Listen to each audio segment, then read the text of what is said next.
Students, last క్లాస్లో strength of materials introduction చూసాం కదా. అట్లాగే లిస్ట్ అవుట్ ఆఫ్ చాప్టర్స్, తర్వాత దాంట్లో వచ్చేటప్పుడు first chapter simple stresses and strains start చేయడం జరిగింది. దాంట్లో వచ్చేటప్పుడు టైప్స్ ఆఫ్ లోడ్స్, అందులో ఉన్న ఏమేమి ఉన్నాయి, అందులో క్లాసిఫికేషన్ అంతా డిస్కస్ చేస్తాం. తర్వాత స్ట్రెస్ అంటే ఏంటి, అలా కాదు కంప్లీట్ అయింది. నెక్స్ట్ ఈరోజు క్లాస్కి వచ్చేటప్పటికి స్ట్రెయిన్ గురించి. ఓకే, ఇక్కడ స్ట్రెయిన్ వచ్చేటప్పటికి ఏంటంటే ముందు దాని గురించి ఇంట్రడక్షన్ చూడండి ఒకసారి. ఏదైనా ఒక బాడీ మీద కనుక స్ట్రెస్ అనేది కనుక యాక్ట్ అయితే మనం లాస్ట్లో చెప్పుకున్నాం లోడ్ పర్ యూనిట్ ఏరియా అని చెప్పి. కాబట్టి ఏంటంటే ఏదైనా ఒక బాడీ మీద కనుక మనకి లోడ్ అంటూ యాక్ట్ అయితే అక్కడ దానికి ఒక యూనిట్ ఏరియాలో సరిపోయింది డిఫార్మేషన్ జరగవచ్చు, దాన్ని మనం స్ట్రెస్ అంటే లాస్ట్ క్లాస్లో చూస్తాం.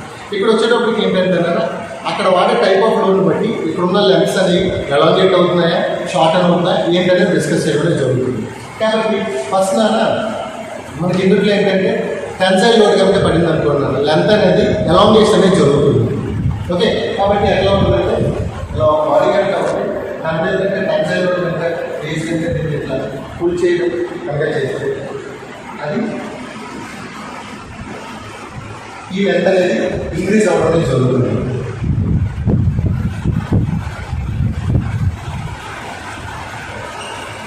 ఓకే, తర్వాత అట్లాగే కనుక ఏదన్నా ఒక బాడీ కనుక కంప్రెసివ్ లోడ్ కనుక యాక్ట్ అయ్యింది.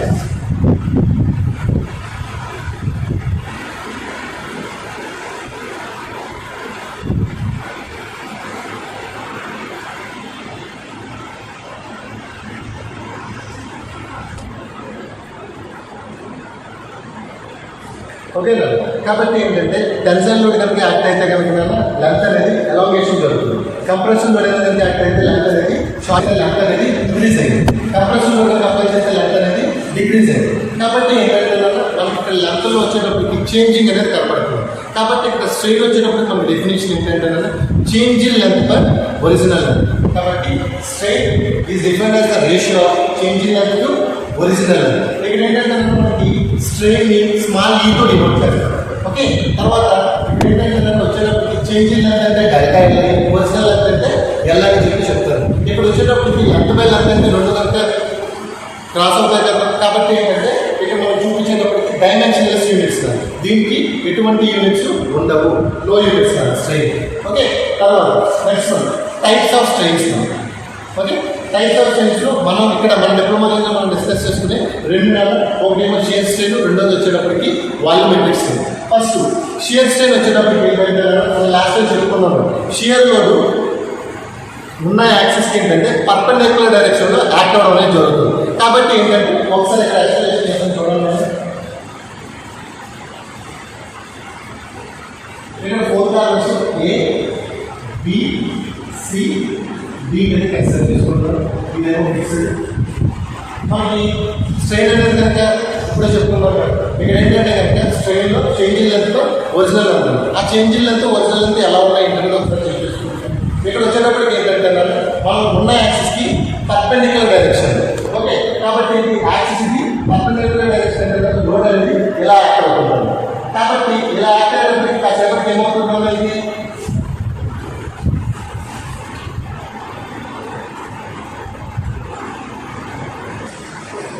ఇక్కడ వచ్చేటప్పటికి చూడండి, ఇదేమో బి డాష్, ఇది వచ్చేటప్పటికి బి డాష్ ఉన్నారు.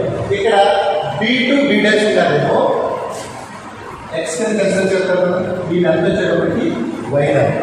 కాబట్టి ఇక్కడ కనుక మనం షియర్ స్ట్రెయిన్ డెఫినేషన్ కనుక రాయమన్నారు అనుకుంటున్నాను, it is defined as the ratio of అని చెప్పేసి రాసుకొని ఎక్స్ బై వై అని రాస్తారు. ఇక్కడ ఎక్స్ వచ్చేటప్పటికి ఏంటంటే shear deflection by per unit length, shear deflection per unit length. Okay, ఇలా రాయడం షియర్ స్ట్రెయిన్ అంటారు. ఇక్కడ వచ్చేటప్పటికి ఏంటంటే షియర్ స్ట్రెయిన్ పైతో డినోట్ చేస్తారు. ఓకేనా, ఒకసారి మళ్ళీ చూసుకున్నారా, shear strain denoted by pi, it is defined as the shear deflection by unit length.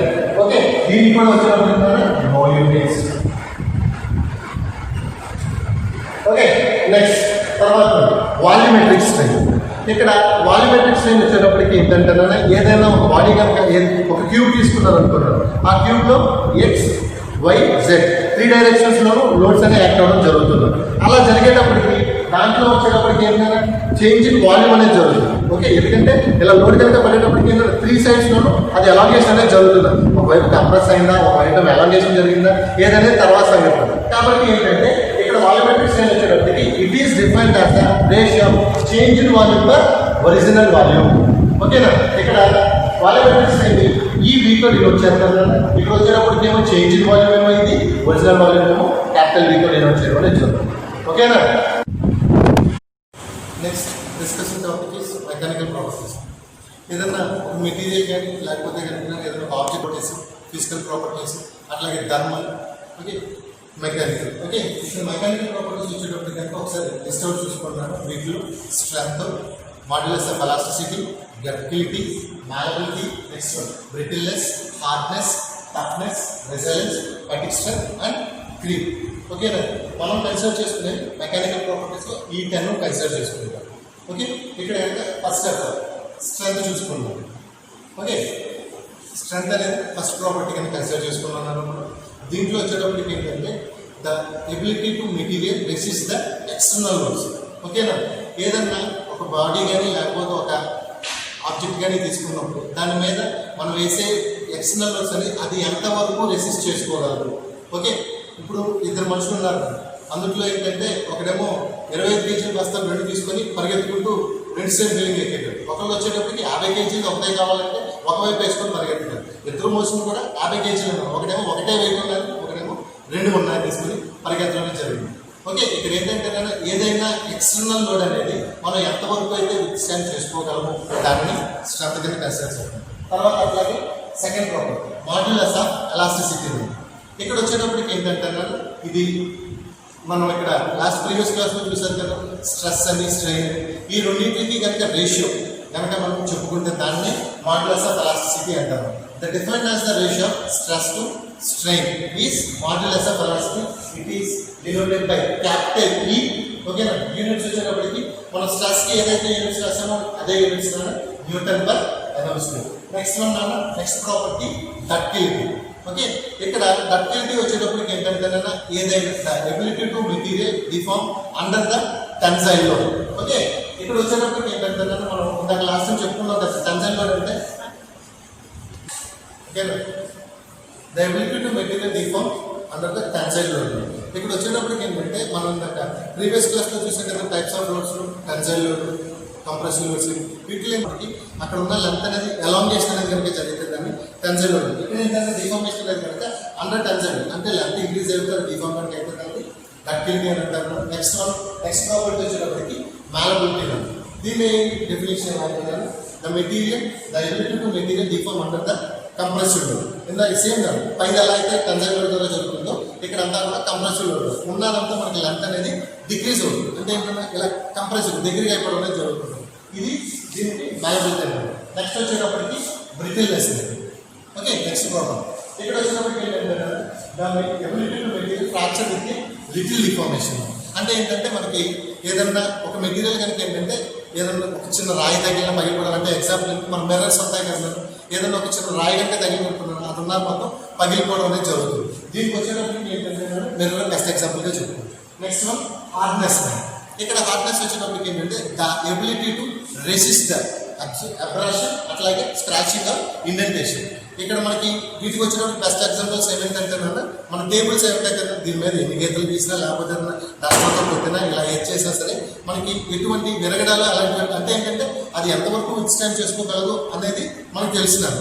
అది లిమిట్ కనుక దాటిపోయినప్పుడు ఏదైనా సరే విరిగిపోయే ఛాన్స్ ఉంది. కాబట్టి ఏంటంటే ఇక్కడ హార్డ్నెస్ వచ్చేటప్పుడు the ability to resist the abrasion, scratching or indentation.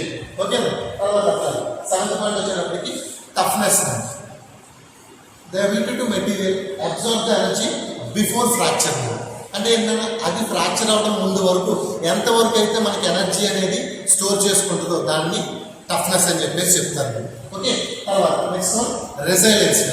Resilience means ఏంటంటే the ability to material store the energy within the elastic limit. అంటే ఎలాస్టిక్ లిమిట్ అంటే తెలిసిందే కదా, ఏదైనా మనం కనుక ఒక బాడీ మీద లోడ్ అంటూ అప్లై చేసిన తర్వాత అది మళ్ళీ కనుక ఆ లోడ్ అనేది తీసేస్తే యూనిట్స్ ఒరిజినల్ షేప్ కనుక దానికి రావడం అనేది జరిగితే దాన్ని రెసిలియన్స్ అని చెప్పేసి చెప్తారు.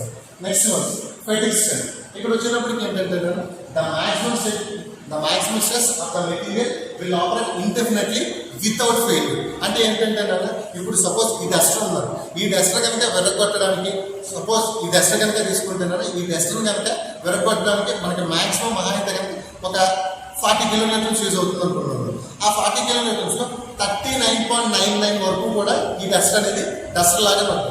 40 అనేది వస్తేనే ఇది బ్రేక్ అవడం అనేది జరుగుతుంది. అంటే ఏంటంటే 39.99 వచ్చేటప్పుడు మనం ఖచ్చితంగా మాక్సిమం స్ట్రెస్.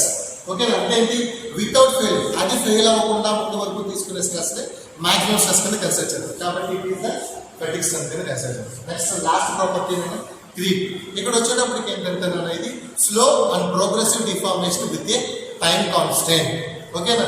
ఏదన్నా ఒక మెటీరియల్ కనుక మనం తీసుకున్నప్పుడు దాంట్లో డిఫార్మేషన్ అనేది స్లోగాను డే బై డే జరుగుతూ కనుక వస్తే అది కూడా దేంటనో మనకు అది టైం కింద కన్సిడరేషన్ కదా.